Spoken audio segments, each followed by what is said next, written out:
예, 오늘 또 우리 앞뒤 좌우 성도님들에게 사랑합니다 한번 하시기 바랍니다.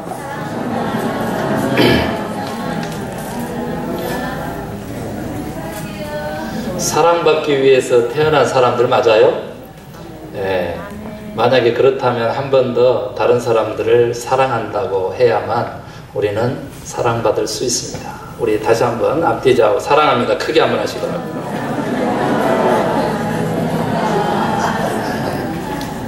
예, 이거 못한 사람들 굉장히 많아요. 예, 그래서 경상도 아저씨 얘기는 안 하려고 그래요 제가. 네. 그런데 우리 그리스도인들은 사랑합니다 라고 하는 것을 입에 달아야 돼요. 그래서 저는 어느 식당에 갔더니 보자마자 목사님 사랑합니다 하면서 허그해주는 그런 우리 성도님도 계시더라고요. 예, 그래서 저도 사랑합니다 그랬는데 요즘 저보다 더 많이 사랑합니다를 쓰는 것 같아요. 예, 그 영혼에게 축복이 있으라, 또 하나님의 사랑이 있으라. 아멘입니까? 예, 여러분들 저희들은 크리스찬의 인생의 법칙에 대한 성경의 인물들을 통해서 말씀을 듣고 배우고 있습니다. 오늘의 주인공은 모세입니다. 여러분 우리가 모세를 떠올리게 되면 세 부분으로 나눈 모세의 일대기를 생각하게 됩니다. 모세는 120살까지 살았습니다. 그래서 40년씩 그의 생애는 대전환을 갖게 됩니다.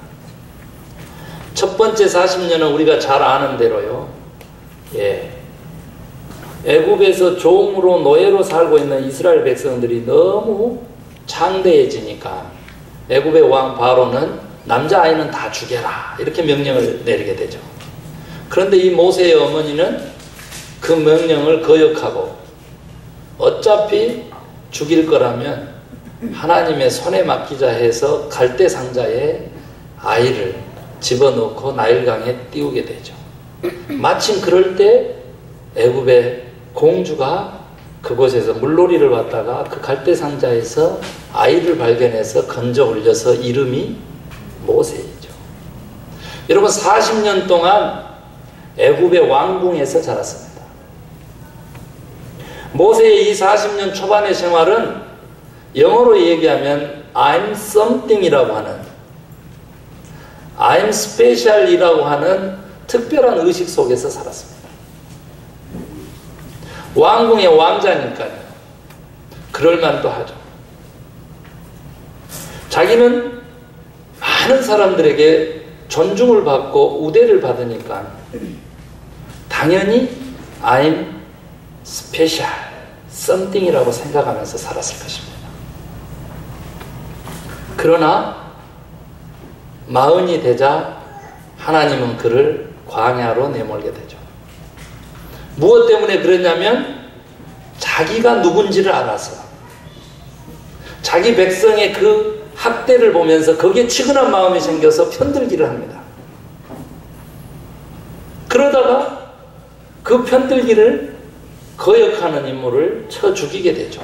그래서 살인자의 그런 오명을 쓰고 광야로 쫓김을 당합니다. 그가 간 곳은 미디안 광야였고요. 그곳에서 제사장으로 있던 이드로를 만나게 됩니다. 이드로 제사장에게는 아들이 없었습니다. 딸이 있었고요. 그 딸하고 결혼했습니다. 그리고는 아들들도 두게 돼서 정말로 광야 생활에 적응하고 살만했습니다. 그리고 그가 특별히 오늘 이 마지막 광야 생활을 정리하는 오늘 성경 본문에 해당되는 이 호렙에서 하나님을 만나기까지 이 정도면 잘 정착했다 라고 하는 자평도 내리고 안도했습니다. 초반 40년이 안락한 생활이었다면 또한 중반의 40년 동안 이제 안전한 삶으로 그렇게 삶이 끝나는 줄로 알았습니다. 그런데 바로 이때에 하나님께서 모세를 부르신 거죠. 초반 40년이 I'm something이었다면 중반의 광야 생활은 I'm nothing이라고 하는 사고에 사로잡혀서 살았습니다. 그 I'm nothing, 자기 자신이 아무 존재도 아니다라고 하는 것, 자기를 부인하는 그 자리에 하나님은 오셔서 그의 나머지 40년을 God everything. 80살이 되기까지는 I'm something, I'm nothing. 그런데 오늘 호렙산에 하나님을 만난 모세는 이제 God everything을 외치는 그 사고에 사로잡힌 인물이 되었습니다. 여러분, 모세의 얘기를 이렇게 3등분해도 은혜스러운데 오늘 본문에서 God everything의 삶을 살아가는 그 대전환점의 기로에서 모세가 우리들에게 가르쳐주는 인생의 법칙은 뭐냐 그랬더니 바로 안전지대를 벗어나서 믿음의 지대로, 신앙의 지대로 나아가라고 하는 법칙입니다. 많은 종교들이 I'm nothing이라고 하는 것들을 향해서 가지만 우리 그리스도 종교는, 기독교는 그리스도로 채우기 위해서 자기를 부인하는, 자기를 비우는 그러한 종교입니다. 아멘. 오늘 그리스도로 채우는 그 시발점에서 모세가 가졌던 갈등은 대단한 것입니다. 광야 생활로 비유되는 이민의 삶 속에서 우리 성도님들도 똑같은 경험을 하고 계실 것입니다. 이 정도면 잘 정착했다. 이 정도면 안전하지 않는가? 그러는 시점에서 나선 소망교회로 하나님이 부르심을, 그리고는 하나님께서 이제 이 LA 척박한 땅에 보내심을 명령하시려고 우리를 부르는 이 시점에 오늘의 분명한 메시지 받을 수 있게 되기를 원합니다. 그 메시지는 뭐냐 그랬더니 나의 이 안전하고 안락한 삶이 하나님의 본래적인 계획이 아니라고 하는 사실. 내 중심적인 이 사고에서 한순간도 벗어날 수 없는 그러한 인생으로 내 인생을 마감시키지 않으려고 하는 하나님의 계획이 있다. 모세는 200만이 넘는 이스라엘 민족을 구원한 그 리더십을 발휘했던 인물입니다. 오늘 LA는 1300만을 자랑합니다. 그곳에 우리가 크리스찬으로 세움을 입고 그곳에 우리가 선교자로서 보냄을 받았다라고 할 때에는 이 1300만의 영혼을 하나님의 우리의 손에 맡기셨다라고 하는 자각이 오늘 우리에게 필요합니다. 오늘 보면 본문에 하나님이 어떤 분이신가 라고 하는 것을 우리가 지레짐작할 수 있는 그 첫 번째 11절에 보면 그 단초가 나와요. 근데 그게 뭐냐 그랬더니 바로 내가 누구이기에 바로에게 가며 이스라엘 자손을 애굽에서 인도하여 냅니까? 내가 누구냐라고 하는 질문을 던지면서 하나님의 명령에 노땡큐를 하는 것이죠. 오늘날 이민의 삶을 사는 많은 그리스도인들도 모세처럼 똑같은 생각과 대답을 할 것입니다. 내가 누군지 모르는데 어떻게 내가 하나님의 백성들을 애굽에서 해방시킵니까? 내가 누군지 알려주세요. 두 번째로는요, 본문에서 벗어났기 때문에 없습니다. 그런데 제가 좀 알려드리면 곧바로 마지막 절 12절로 한번 가보면 내가 누구냐라고 얘기했을 때 여호와 하나님이 모세에게 대답한 내용이 나오거든요. 그게 뭐냐면 내가 너와 함께 있으리라. 내가 반드시 너와 함께 있으리라. 나는 누굽니까? 라고 질문했던 모세에게 하나님은 여호와 하나님과 함께하는 사람이란다 라고 얘기를 해주십니다. 우리도 모세처럼 하나님이 반드시 나와 함께 계신다고 믿으시는 하나님과 함께하는 주의 백성 되시기를 주의 이름 축원합니다. 이게 필요해요. 그런데 모세는 13절에 이렇게 내가 누군지를 가르쳐주는 여호와 하나님의 응답이 있었음에도 불구하고 곧바로 얘기합니다.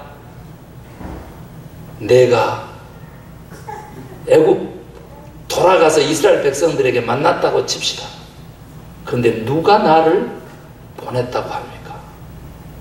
내가 당신에 대해서 뭐라고 합니까?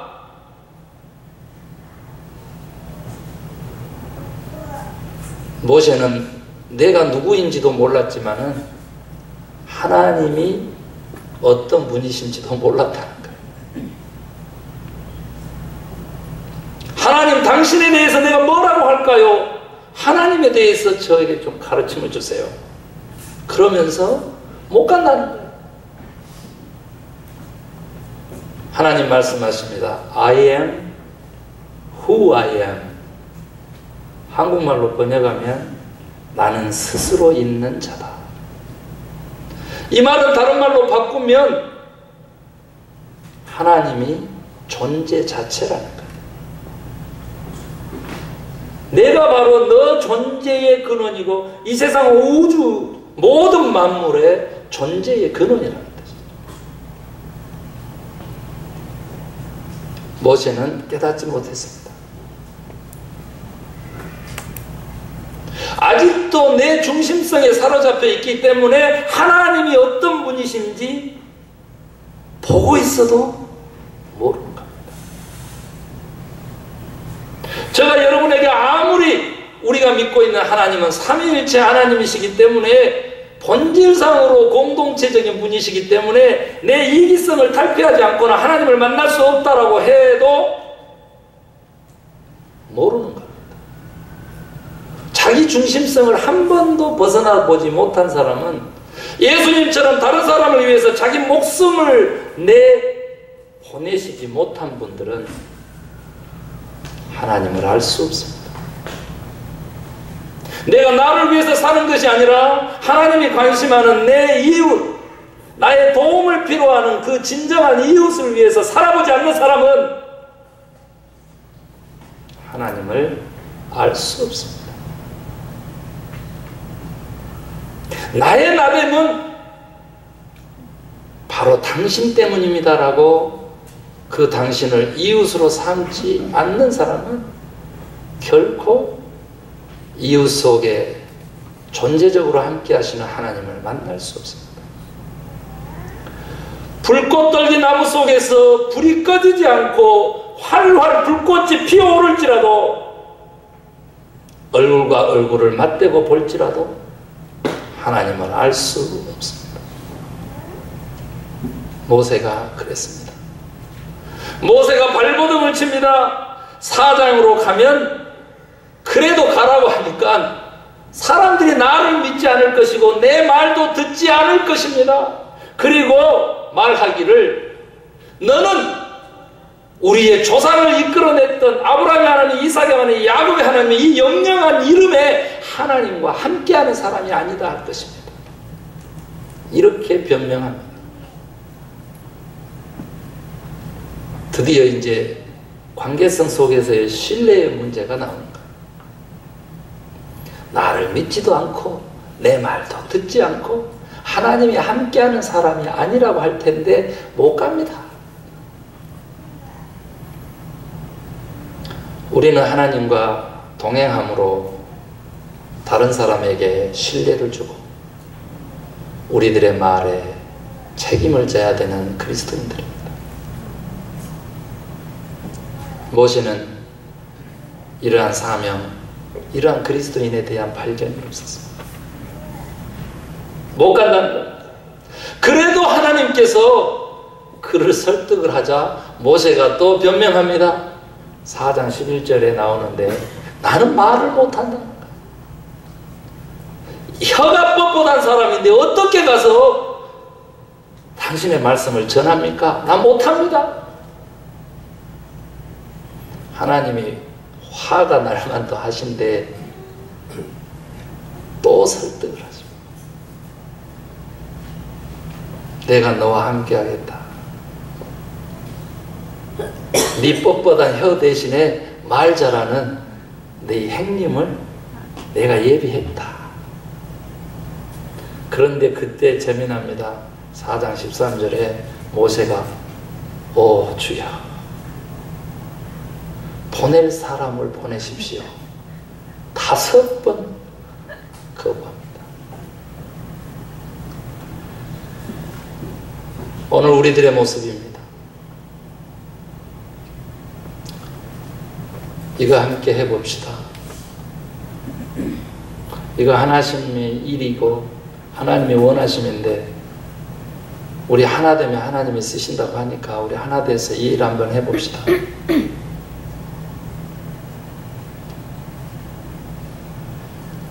다섯 번 아니라 우리가 용서받은 대로 70번씩 7번이라도 반대할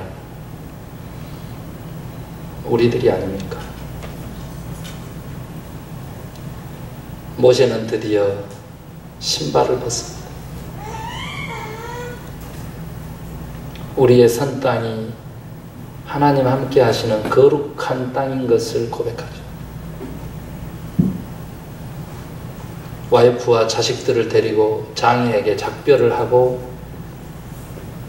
곧바로 모세는 애굽으로 들어갑니다. 사랑하는 성도 여러분, 모세를 통해서 우리는 우리 자신의 모습을 봅니다.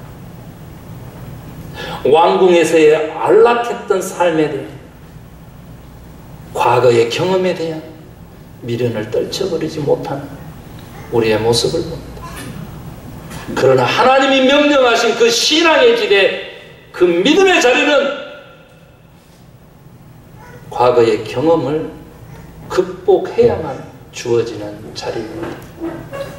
신발을 벗었다라고 하는 것은 내 중심적인 모든 사고를 멈추고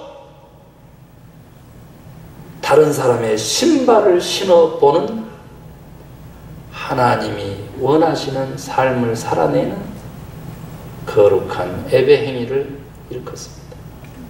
사랑하는 성도 여러분, 과거에 안락했던 삶들을, 과거의 경험들을 이 시간 신발을 벗었던 모세처럼 벗고 하나님이 부르신 신앙의 자리에 서시기를 주의 이름으로 축원합니다. 아멘. 모세가 그토록 5번이나 하나님의 그 명령과 부르심에 거역했었다라고 하는 것은 두 번째로 뭐냐면 지금 이 안전한 삶을 포기할 수 없었던 것.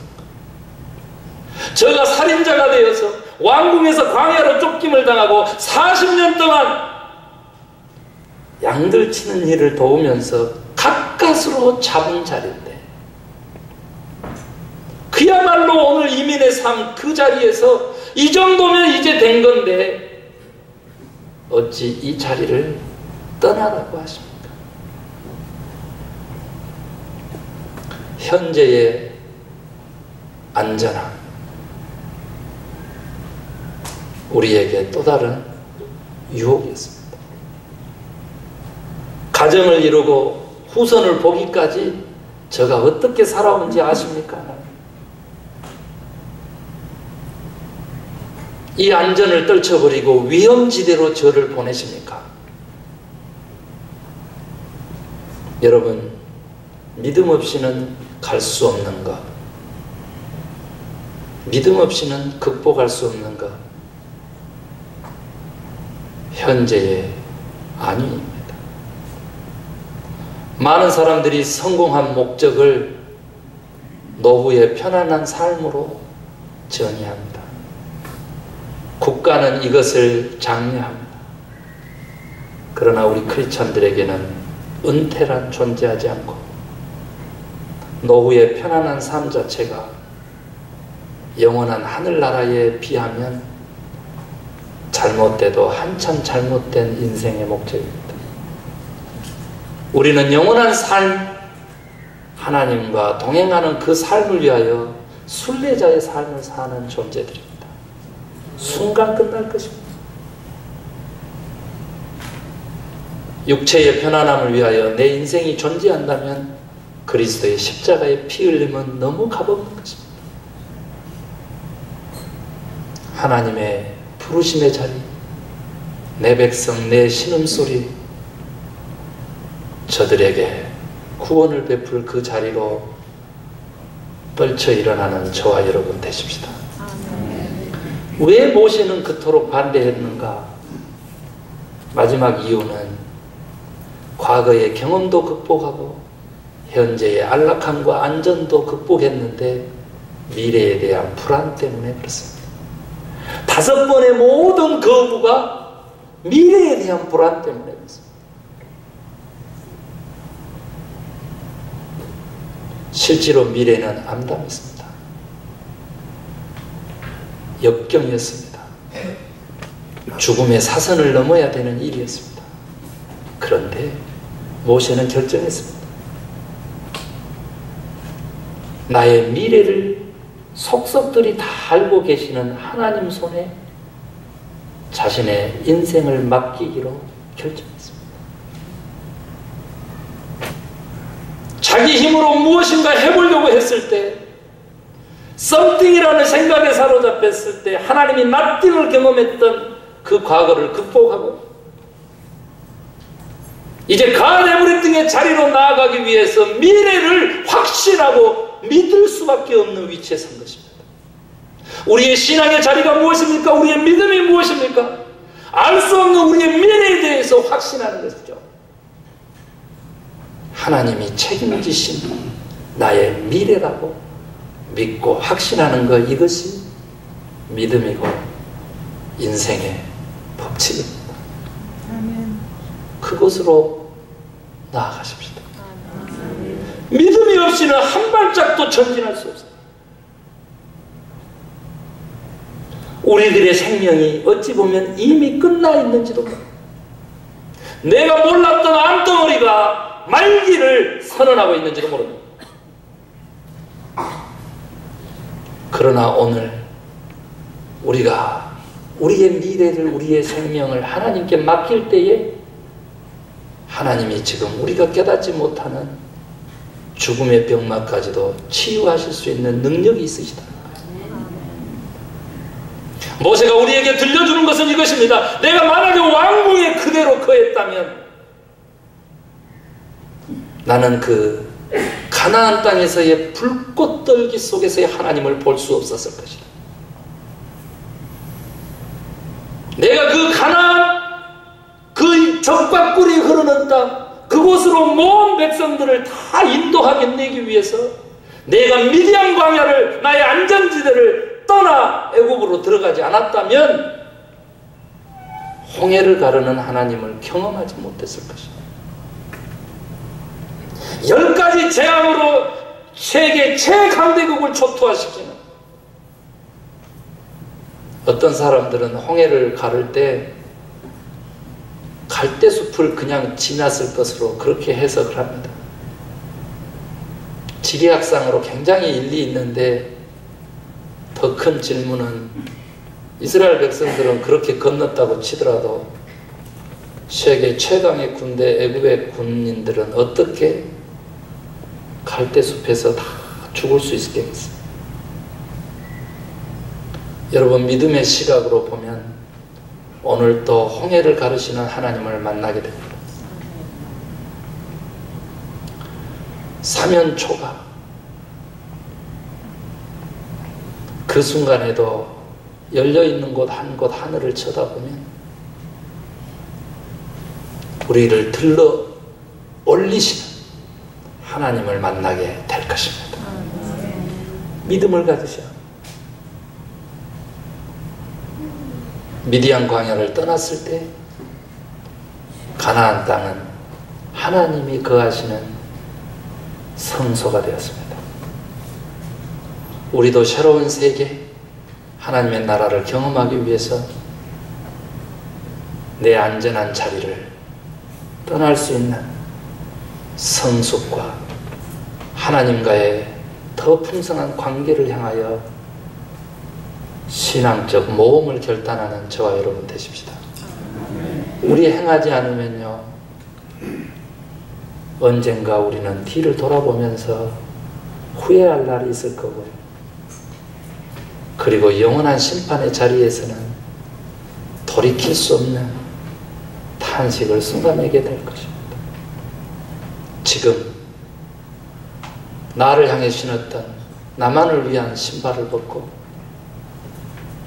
200만을 구원하고자 하는 하나님의 계획에 동참했던 모세처럼 우리도 1300만의 LA를 향하여 신발을 벗어내고 다른 사람 예수 그리스도의 신발을 신는 진정한 성공한 그리스도인들 되시기를 주의 이름으로 축원합니다. 세상이 안전을 담보하지 않습니다. 물질이 안보를 담보하지 않습니다. 오직 하나님만이 주권하시는 삶, 그 삶을 믿으십니다. 주의 이름으로 축원합니다.